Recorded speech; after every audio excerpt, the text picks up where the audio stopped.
బంగారం తెచ్చి వెండి వెన్నెల్లో ముంచి అందాల బొమ్మ గీయమ్మ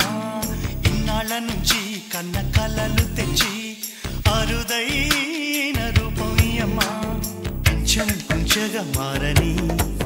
మురిపించే చిత్రం చూడని వీరి వీరి గుమ్మాడి వాడి పేరేంటమ్మా అమ్మాడి